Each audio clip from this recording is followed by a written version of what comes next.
Welcome, friends. Let us start our time of thought and reflection together. The reasonable person adapts themselves to the world. The unreasonable one persists in trying to adapt the world to themselves.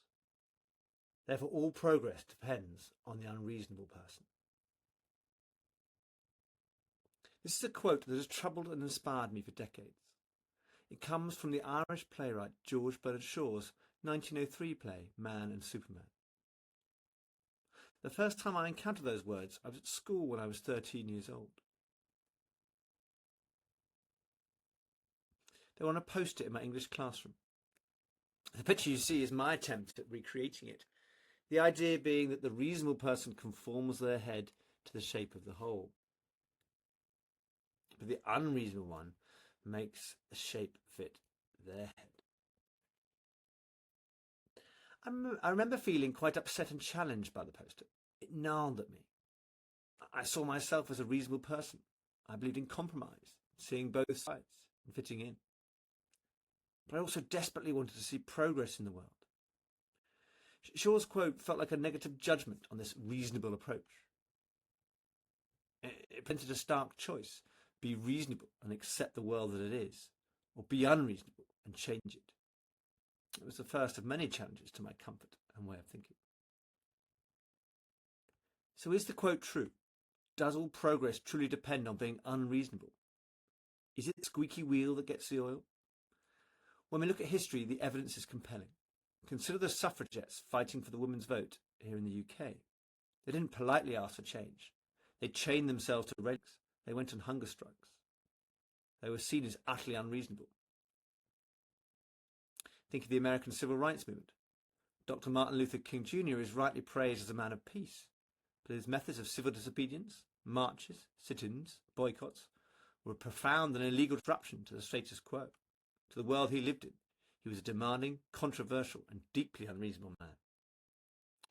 In both cases, these figures of change did not adapt themselves to the world. They insisted that the world adapt to justice. This brings us to a challenging question for ourselves. Should we as Unitarians be unreasonable? It seems to fly in the face of our core principles. We feel called to be tolerant, to be accepting, to approach the world with a reasonable and an open heart.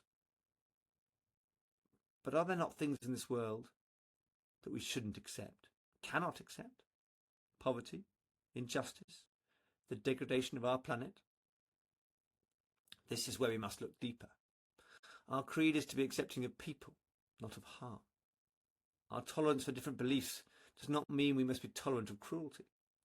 Our deep acceptance of the inherent worth and dignity of every person should be the very thing that makes us unreasonable in the face of anything that denies it. The great social reformer and fellow Unitarian, Florence Nightingale, understood this perfectly. 43 years before George Bernard Shaw, Florence, in her work Cassandra, an Essay, said, "Were there none who were discontented with what they have, the world would never reach anything better. Were there none who were discontented with what they have, the world would never reach anything better." Now, you could interpret this as focus on individual desires, personal discontent, driving ambition to better one's situation. Let's just take a few moments now to reflect on this. It is right we are tolerant of other people, stoic in the face of adversity. But look around. In our world, in our communities, in our own lives, are there areas or issues where we have been too reasonable? Times when we have quietly adapted to a wrong and we should have spoken up and persisted in our efforts to change it?